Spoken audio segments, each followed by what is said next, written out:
Video keluhan salah seorang wisatawan terkait mahalnya harga makanan pecel lele di kawasan Malioboro sempat viral di media sosial. Dalam video, seorang wisatawan mengaku harus membayar satu porsi pecel lele dengan harga Rp37.000.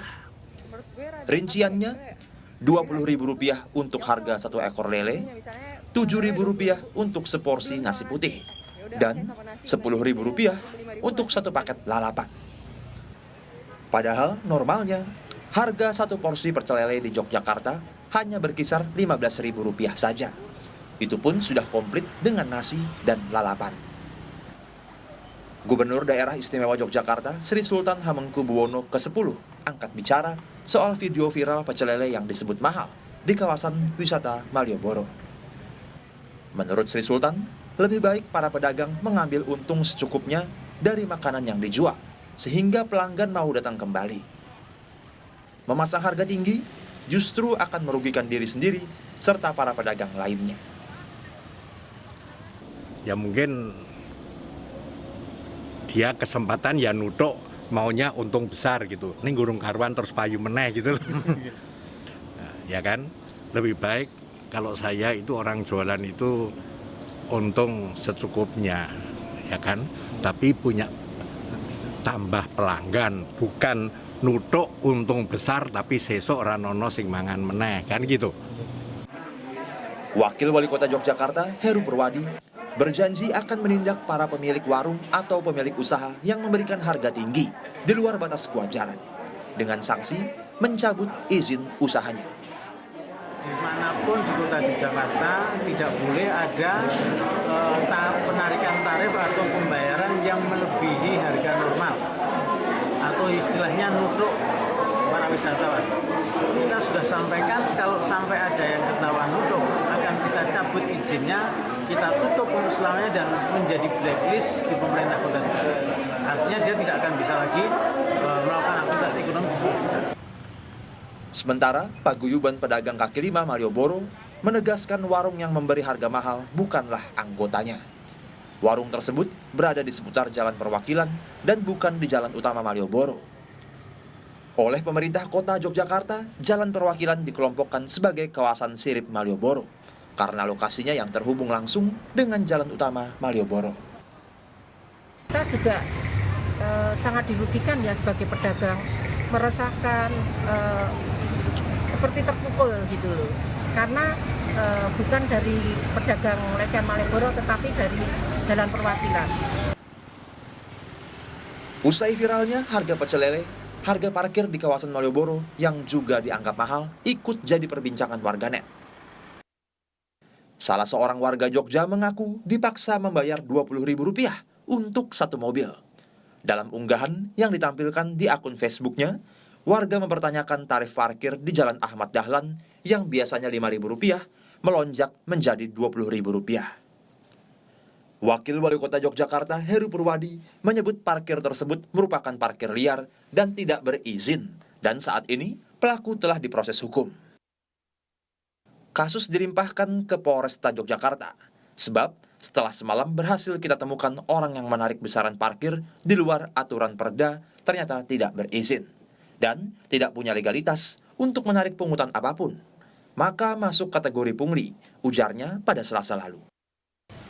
Terlepas dari adanya pungutan liar, Kota Yogyakarta sendiri telah memberlakukan tarif parkir premium secara resmi di kawasan Ring 1 Malioboro.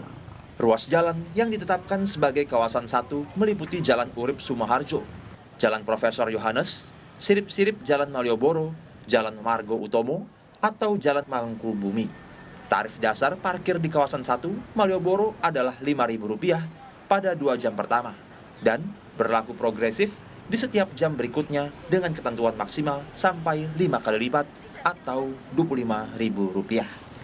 Tim Liputan, Kompas TV.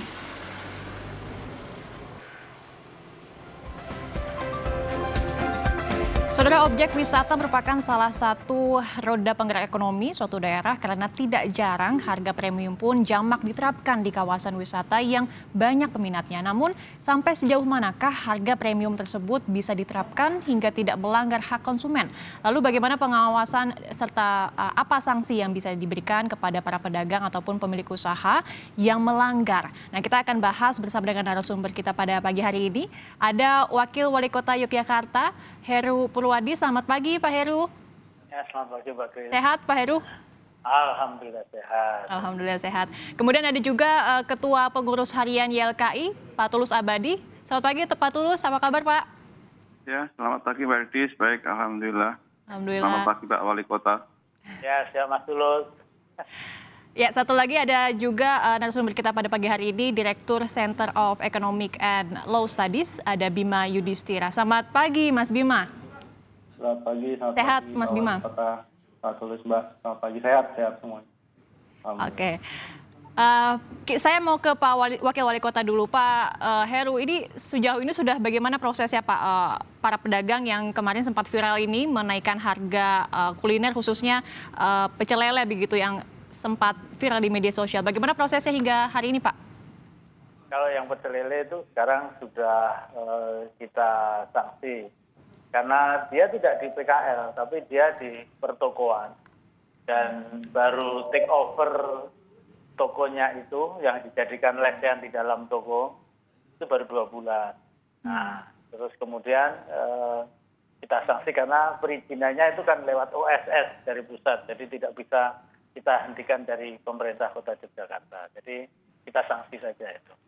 Kemudian kalau yang parkir ya, karena dia tidak punya hak untuk memungut, tidak melakukan pemungutan juga di tempat terlarang, kan masuk dalam kategori pungli, bukan lagi perda lagi, tapi sudah pungli, hingga masuk ke wilayahnya teman-teman kepolisian.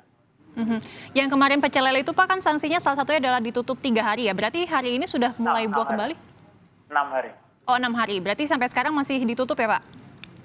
Hari ini mungkin terakhir hari ini tanggal 6.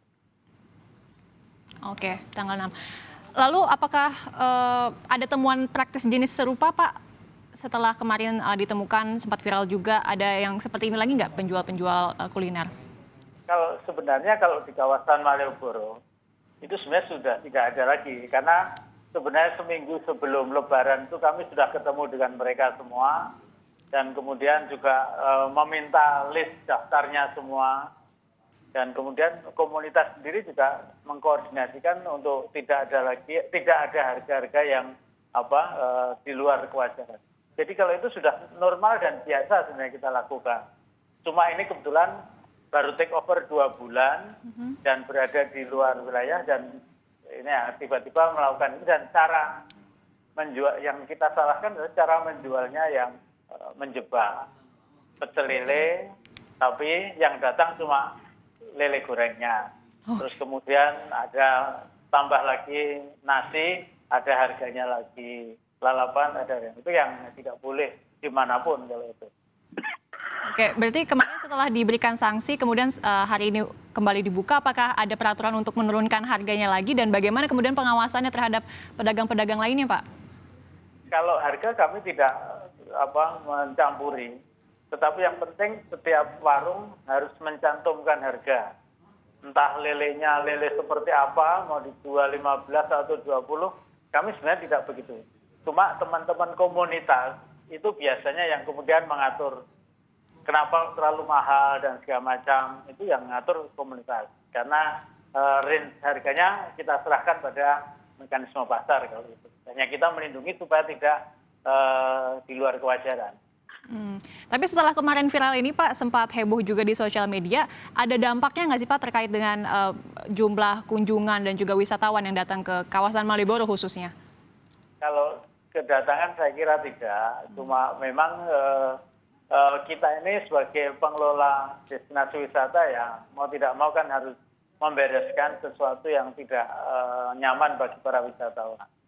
Makanya kalau dari kunjungan itu tinggi dan banyak yang datang setelah itu, dan mereka yang membeli di sepanjang Malioboro juga masih banyak juga. Cuma mereka mungkin lebih hati-hati. Oke. Nah, coba saya mau ke Pak Tulus dulu. Pak Tulus, tadi kan Pak Wakil Wali Kota menyebutkan konsumennya terjebak begitu. Sebenarnya gimana sih Pak hak dan kewajiban konsumen? Ya, terima kasih. Sebenarnya sederhana ya pada konteks Undang-Undang Perlindungan Konsumen ataupun hak konsumen secara umum, di mana pertama ya sebenarnya tadi sudah betul mekanisme yang ditetapkan oleh Pak Wakil Wali Kota atau Pemkot Yogyakarta, di mana ada harga yang ditetapkan, kemudian dituliskan secara jelas, ada list harga yang bisa dibaca oleh konsumen. Dan konsumen tentunya memang sebelum melakukan transaksi, ya mestinya bertanya dulu atau membaca dulu kira-kira kisaran harganya berapa, sehingga bisa mengkalkulasi berapa kira-kira habisnya untuk sebuah paket itu. Tapi saya melihat memang tadi dari keterangan Pak Wakil Wali Kota ada semacam kelicikan tanda kutip ya, di mana petugas warungnya menerapkan harganya itu ternyata berbeda-beda, ada komponen nilai sekian, kemudian nasinya sekian dan segala macam, sehingga mungkin konsumen nggak ngeh bahwa itu harga 15 itu baru mungkin harga lelenya, belum dihitung komponen-komponen lain. Saya kira ini tidak fair, sehingga Pemkot harus mengatur, mungkin bukan mengatur sampai ke regulasi, tapi paling tidak musyawarah secara rutin bagaimana menentukan harga kepada konsumen, baik harga tertinggi ataupun harga paketnya seperti apa. Karena kita tahu memang kalau di pusat-pusat wisata atau di downtown ya, itu memang mestinya lebih mahal sedikit ya. Ditentukan saja harga kemahalannya berapa persen dari harga normal, dan kemudian konsumen juga bisa mengerti, kemudian bisa membeli secara wajar dan kemudian tidak menyakiti konsumen ketika sudah melakukannya.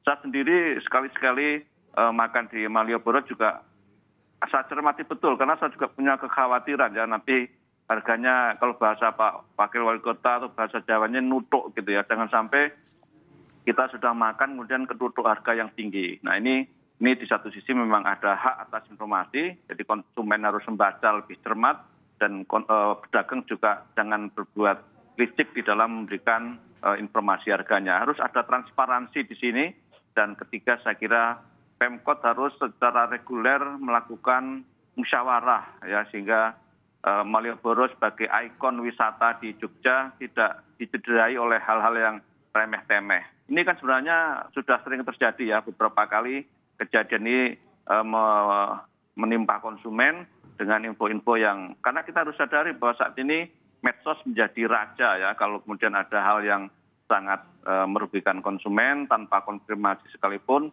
lalu diviralkan dan menjadi heboh kita semua. Saya kira itu Mbak Didis. Tapi sebenarnya wajar nggak sih Pak Tulus kalau harga-harga di lokasi wisata begitu suka dinaikkan harga atau lebih mahal begitu? Ya, secara umum nanti saya kira Mas Yusnuas bisa menganalisis bahwa tentu saja kalau di pusat wisata ataupun di downtown atau di pusat kota itu logika ekonominya memang lebih mahal, karena mungkin sewanya juga lebih mahal, pungutannya juga lebih mahal, tentu saja ada ongkos kemahalan ya, tetapi harus ada kewajaran di situ. Berapa net profit yang bisa diperoleh sehingga tidak memberatkan masyarakat, dan kemudian kedua adalah penyampaian informasinya harus clear ya, apa yang tertulis di list harga, price list, dan kemudian konsumen membaca dan kemudian menentukan apakah akan memilih makan di situ atau di tempat lain. Nah ini harus ada sikap saling transparan baik dari si pedagangnya ataupun juga konsumen, jangan asal main makan tapi kemudian tidak membaca dulu. Tetapi tadi saya katakan jangan sampai ada trik-trik khusus dari pedagang bahwa harganya dipisah-pisahkan.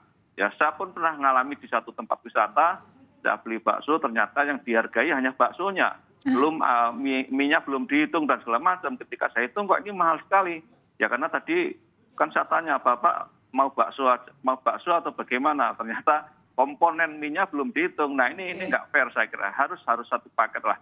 Mana kita makan bakso kok tidak pakai mie, kecuali memang kita order bahwa hanya baksonya saja gitu. Oke. Nah, saya mau ke Mas Bima nih. Mas Bima kan dari kecil ya di Jogja, sekolah di Jogja, kemudian sekarang juga di Jogja posisinya. Gimana sih Mas Bima melihatnya perkembangan kuliner di Jogja, khususnya di Malioboro dari dulu hingga saat ini begitu? Ya, Malioboro spesifik ya. Dulu memang sempat ada kejadian 2017 juga ada kejadian ya terkait dengan harga yang dipatok mahal. Tapi sejak saat itu Saya kuliah pada waktu tahun 2008 sampai 2014, kira-kira itu ada perbaikan terus-menerus di Yogyakarta. Sudah mulai ada list harganya, kemudian juga kalau konsumen nanya, meskipun kelihatannya dia wisatawan ya, tapi kalau dia nanya tetap dikasih harga yang sesuai dengan list harganya, itu di daerah Malioboro. Sampai kemudian di daerah Jalan Mangkubumi itu juga begitu, jadi sudah ada perbaikan-perbaikan. Nah, tapi terkait dengan oknum itu saya kira perlu ada satu treatment khusus ya. Di beberapa daerah yang oknumnya nakal, selain diberikan sanksi juga dari Pemkot atau dari pengelola tempat wisatanya, biasanya mereka melakukan semacam sidak mendadak. Atau ada juga yang modelnya adalah dia berpura-pura, si aparat ini berpura-pura menjadi pembeli, calon pembeli, gayanya adalah gaya wisatawan ya. Kemudian ya seperti Intel begitu, kemudian coba makan gitu ya, dengan bahasanya bukan bahasa Jawa, tapi misalkan bahasa-bahasa dari luar, apakah harganya terjadi perbedaan atau tidak. Kalau ada perbedaan berarti diskriminasi bisa ditindaklanjuti. Nah itu salah satu ya cara ya, sehingga aturannya sudah ada, sanksinya pun juga sudah cukup tegas. Saya salut sama Pemkot Jogja, kejadian-kejadian sebelumnya memang ditangani dengan serius sampai penutupan tempat makan yang disebut nutuk itu atau harganya tidak wajar. Nah, tapi perlu ada secara berkala sehingga tidak ada oknum. Karena tadi disebutkan baru berjualan, kemudian sengaja mematok harga yang kelewat wajar. Kemudian juga sasarannya adalah kalau wisatawan dibedakan ya, kadang-kadang harus pakai bahasa Jawa kalau makan di daerah wisata di Yogyakarta. Kalau pakai bahasa Jakarta, lo gue, nanti harganya lebih mahal. Nah, itu salah satu caranya adalah sidak secara berkala, sidak formal maupun sidak secara informal, diam-diam menjadi wisatawan untuk mengetes apakah diskriminasi itu masih terjadi atau tidak. Nah berikutnya lagi sebenarnya saran ya terkait dengan media sosial ini nggak bisa disalahkan. Artinya yang cepat viral, kita punya 200 juta pengguna internet aktif, jumlah medsosnya 170 juta orang. Memang yang viral itu memang harus ditanganinya juga dengan cara-cara yang elegan. Kemarin sempat agak tercoreng misalnya ada oknum juga saya kira dari pedagang misalnya yang bilang bahwa ya udah nanti kita akan gugat saja nih vlogger ataupun selebgram yang kemudian mencoreng citra Yogyakarta. Oh nggak bisa begitu caranya gitu. Caranya harus pakai cara-cara yang elegan. Kalau memang viralnya di media sosial, counternya pun juga harusnya juga lewat media sosial juga salah satu caranya ya. Tunjukkan bahwa memang Yogyakarta berbenah, dan tadi saya kira bisa diviralkan itu apa yang disampaikan oleh Pemkot Jakarta bahwa sudah ada tindakan sanksi yang tegas, sudah ada pembinaan misalnya, dan juga tidak ada kejadian serupa terulang lagi. Jadi kalau soal daftar menu harga, saya sendiri sebagai konsumen yang lama di Yogyakarta melihat sudah ada perbaikan jauh. Sekarang lebih transparan, lebih terlihat, tapi mungkin yang restorannya sudah baik ya. Tapi ada beberapa kasus misalkan tadi parkir liar dan lain-lain, mungkin di tempat parkirnya harus ada semacam plang berapa harga per jamnya untuk mobil dan motor, sehingga tidak langsung kemudian dikasih karcis harganya 20.000 ya. Walaupun itu ada sekali lagi oknum ya, saya tidak melihat itu keseluruhan wisata Yogyakarta seperti itu, tapi oknum ini memang perlu dilakukan penindakan secepatnya. Oke, apalagi terlebih Yogyakarta ini memang dari dulu terkenal sebagai lokasi kuliner yang murah-murah begitu. Nah, apakah nantinya upaya yang dilakukan oleh pemerintah kota ini bisa berhasil memulihkan kembali nama Yogyakarta dan khususnya Malioboro nih? Kita akan bahas usai jeda bersama kami, nanti akan kembali usai jeda, saudara, kami akan kembali.